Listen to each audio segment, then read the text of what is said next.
Bonsoir les amis, comment allez-vous? Bien j'espère. Alors nous revoici pour une petite recette. Vous entendez grésiller déjà dans la casserole. Ce sont des oignons que j'ai émincés. Puisque la recette de ce soir c'est un risotto au poivron. Alors c'est un petit clin d'œil à l'une de nos abonnées. Ça fait quelque temps qu'elle me demande mais quand est-ce que vous allez faire le risotto? Et tout à l'heure, elle m'a envoyé un message en me disant « Et alors, la vidéo du risotto, quand est-ce qu'on l'aura ?» Alors, tout arrive, même la vidéo du risotto. Alors, mes oignons sont bien partis, là. Je vais baisser le feu. Voilà. Donc, comme toujours, j'ai préparé donc mes oignons que j'ai émincés. J'ai commencé par couper chaque extrémité de l'oignon pour pouvoir l'éplucher. Bien évidemment, avec mes doigts, je fais très attention d'être sûr qu'il ne reste pas de petites particules de pelure parce que c'est pas très agréable. Ensuite, j'ai mis de l'huile d'olive dans ma casserole et j'ai démarré la plaque. Et bien sûr, pour vérifier que je suis bien sur le feu et pas à côté, j'ai positionné mes mains sur le dessus de la casserole. J'ai fait le tour pour être sûr qu'il n'y ait pas de chaleur à côté. Comme ça, j'étais certaine que ma casserole était bien sur la plaque. Voilà. Donc, ça démarre bien. Je vais vraiment diminuer le feu. Voilà. Voilà. Et pendant que mes petits oignons sont en train de rissoler, je vais préparer mes poivrons. Alors, je les ai déjà, on va dire, à moitié préparés, c'est-à-dire que je les ai coupés en deux. Comme je vous ai expliqué dans la recette du tofu au curry et au poivron, le poivron, il faut l'entailler avec le couteau par le dessous et pas du côté où il y a la queue du poivron. Donc par en dessous, on coupe en deux. Quand on sent la résistance, c'est-à-dire qu'on est contre le cœur du poivron, on ouvre le poivron en deux avec les mains. Et ensuite, avec la lame du couteau, on entaille d'un côté et de l'autre pour détacher le cœur. Et on enlève ensuite les petites membranes qui restent encore à l'intérieur. Voilà. Donc maintenant, j'ai 2 poivrons entiers que j'ai donc déjà commencé à préparer. Et maintenant, en fait, je vais commencer à couper mon poivron en petits morceaux. Voilà. Je le fais en tenant mon poivron dans la main. Si vous n'êtes pas sûr ou si vous avez peur de vous couper, prenez une planche. Surtout, ne prenez pas de risque. Voilà. Voilà, donc je suis en train de préparer mon poivron. Voilà. Et je vais continuer.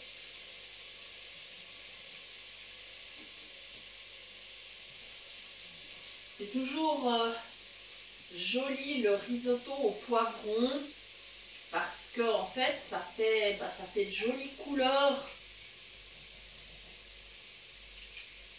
À l'époque, quand je pouvais voir un petit peu, c'est vrai que j'aimais bien mettre des jolies couleurs dans mes plats. Alors j'ai gardé l'habitude.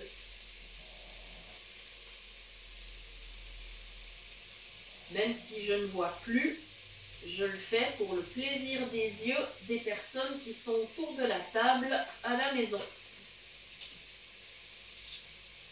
Voilà. J'avance toujours avec mes poivrons. Je vais continuer. Ce serait tout à fait possible, en même temps, là, de mettre des petits lardons. Aujourd'hui, je ne l'ai pas fait. Ça va être un plat végétarien. Mais ça serait absolument possible.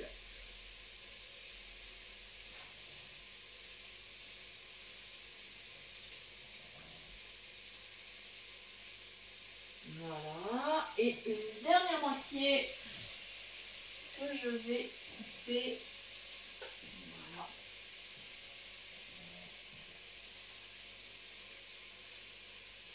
Alors le risotto, c'est pratique à préparer quand on est non-voyant parce que le liquide va s'évaporer pendant la cuisson.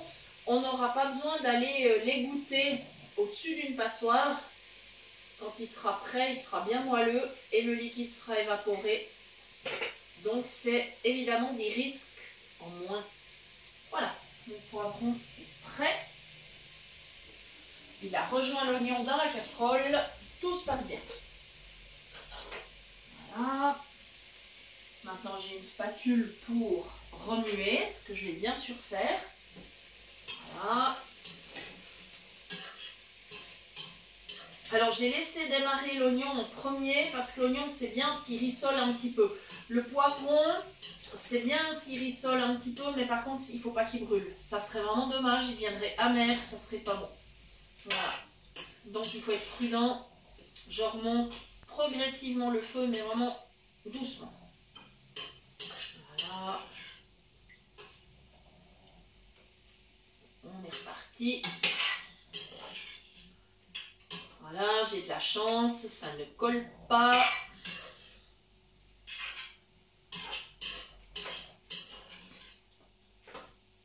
Voilà.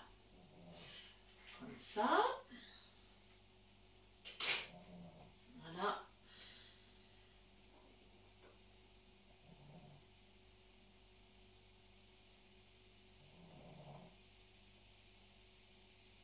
Voilà, vous entendez? Ça fait de nouveau un petit peu plus de bruit, signe que la chaleur est remontée. Voilà. Ok. Alors maintenant, je vais ajouter le riz. Et pour mesurer, alors c'est que le riz, on le mesure habituellement en verre ou en tasse. Vous pouvez évidemment utiliser l'une ou l'autre de ces méthodes. Moi, j'ai pris l'habitude de le faire avec une louche. Je prends ma louche à soupe et je trouve que c'est beaucoup plus pratique. Voilà, mais après, faites vraiment comme vous voulez. Alors, je vais limiter la distance entre mon tupper où j'ai mon riz. Je vais le poser de l'autre côté sur la cuisinière. Évidemment que je fais très attention qu'il ne soit pas en contact avec la chaleur, sinon ça va être terrible pour le tupper. Voilà, je vais plonger la louche. Voilà, je vais égaliser le dessus. Ça, je vais faire avec les mains. Voilà, je vais en rajouter un tout petit peu. Voilà. Les mains sont toujours très utiles en cuisine. Voilà, là j'ai une belle louche. Et je mets ma louche au-dessus de la casserole. Je tourne. Première louche de riz. J'en mets 2. Ça équivaut joliment à 2 tasses. Hein. Voilà. Ce qui va faire, on va dire, une recette pour 4 personnes. Voilà, ça sera bien. Voilà. La deuxième louche. Attention, on est parti. On survole la table de cuisson. Voilà, c'est parti. Comme ça. Maintenant, je vais ramener le tupper vers la table. C'est pas la peine qu'il reste sur la cuisinière. Voilà. Je vais lui remettre son couvercle. Je vais faire le vide d'air. C'est bon. Voilà, parfait. Alors, maintenant, je vais remonter un petit peu le feu et je vais remuer un petit moment, pas très longtemps, mon riz avec les légumes.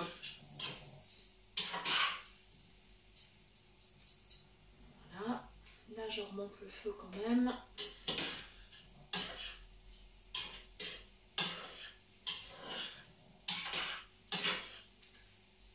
Voilà. Voilà, là j'ai remis la plaque au maximum. Parce qu'après je vais rajouter du liquide, en l'occurrence de l'eau. Et bien évidemment, il faudra laisser reprendre jusqu'à ébullition. Voilà. Voilà, vous entendez? Il y a les oignons, les poivrons, le riz qui grésille gentiment dans la casserole. Alors on ne va pas exagérer, on ne va pas faire brûler le riz non plus. Hein. Voilà. Alors, quantité d'eau pour le riz, c'est toujours 3 fois le volume de riz en eau. J'ai mis 2 louches de riz, il me faut donc 6 louches d'eau. J'ai mesuré, j'en ai déjà 5 que j'ai pu mettre dans mon pichet, mais là mon pichet il est plein. Alors j'ai déjà allé verser ça et je mettrai la 6e tout soudain. Voilà, je positionne mon pichet au bord de la casserole, le bec verseur à l'intérieur bien sûr. Voilà, c'est tout à fait bien. Et je vais maintenant mesurer la dernière louche d'eau. Voilà, donc si vous le faites avec les tasses ou les verres, ben pareil. Voilà, je ne vais même pas la remettre dans le pichet parce que c'est pas la peine. Je vais mettre la louche directement au-dessus de la casserole. Voilà, donc si vous mettez 2 tasses de riz, eh bien 6 tasses d'eau. Voilà, puis si vous faites du risotto pour juste 2 personnes, une personne, mettez une seule tasse ou une seule louche, ça suffira bien. Même si vous voulez en préparer un peu plus, ça se congèle très bien. Et ça se réchauffe après tout aussi bien. Voilà. On va parler du riz pendant un petit instant. Le riz. Choisissez un riz, alors soit un riz à risotto, soit vous pouvez aussi prendre un riz traditionnel. Ce qu'il faut absolument éviter, ce sont les riz à cuisson rapide. D'une part, parce que si vous utilisez un riz à cuisson rapide, vos légumes ne seront pas cuits et votre riz sera déjà surcuit. Donc pour le risotto, ça faut absolument oublier. Deuxièmement, ce sont des riz qui ne sont pas intéressants au niveau nutritif. Ils ont un index glycémique très élevé, donc pas intéressant du tout pour la santé. Ils font monter votre glycémie en flèche et puis en fait ils nourrissent pas vraiment. Et à fuir aussi les riz en sachet cuisson, puisque forcément quand on fait un risotto, on va pas cuisiner que le sachet, hein, ça c'est sûr. Voilà. Dernier inconvénient de ces riz, ils sont extrêmement chers. En tout cas, vous pouvez compter le double d'un riz traditionnel. Donc voilà. Alors, comme dirait Philippe Etchebest, pour lequel j'ai une énorme admiration, c'est ni fait ni à faire. Voilà. Et je lui demande pardon d'avoir repris son expression. Mais c'est exactement ce que je pense au niveau de ces riz. Voilà. Alors, ça commence à mijoter. Je vais mettre du bouillon. Voilà. Mon fameux bouillon de légumes. Comme ça, vous avez une recette vraiment végétarienne, hein, si vous souhaitez. Voilà. Végétarienne, également sans gluten, bien évidemment. Voilà. Pour tous ceux qui auraient des intolérances alimentaires, c'est vrai qu'il y en a de plus en plus, donc c'est important d'en parler quand même, hein, et de donner les alternatives. Voilà, j'ai ma petite cuillère de bouillon, donc je vais mettre une cuillère à café. Ça sera pas mal, je vais pas mettre trop. Ce serait, après ça vient vraiment trop salé, c'est pas terrible. J'ai pas mis de sel d'ailleurs, c'est pas la peine. Avec le bouillon, il y a bien assez de goût. Voilà.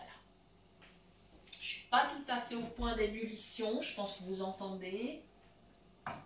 Voilà.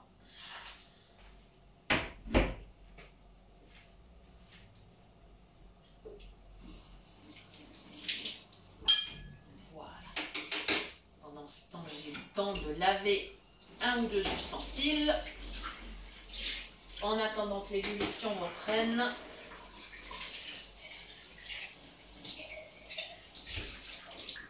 Et voilà. Voilà, cette fois ça commence à bouillir, je pense que vous entendez. Alors il va falloir baisser le feu bien sûr. Et très important, pendant la cuisson, il faudra penser à remuer très régulièrement pour que ça ne brûle pas. Et surtout, il faudra écouter très attentivement le son. Parce qu'en fait, quand le riz va éventuellement manquer d'eau, le son va changer. On n'entendra plus le bruit de l'eau qui fait flop-flop, on entendra un bruit plus sourd. Et là, il sera temps de rajouter du liquide parce que peut-être ça aura cuit un peu fort. Voilà, donc toujours être bien attentif et surtout, surtout, remuer très régulièrement afin que ça n'attache pas au fond de la casserole. Voilà. Là, pour le moment, tout va bien. Voilà.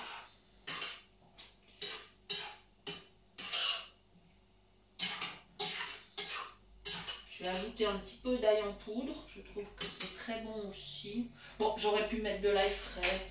Après, c'est comme on veut. C'est comme on veut. En cuisine, on a beaucoup de liberté. Voilà. Je vais en mettre un petit peu dans ma main. Comme ça, je sais quelle quantité je mets. Voilà. Et voilà, je mets dans la casserole. Ça va ajouter du goût. Voilà.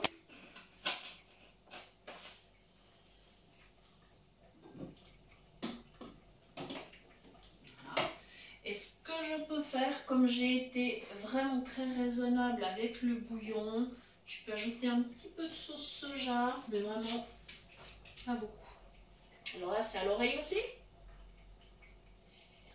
Voilà. Ça me paraît plutôt pas mal.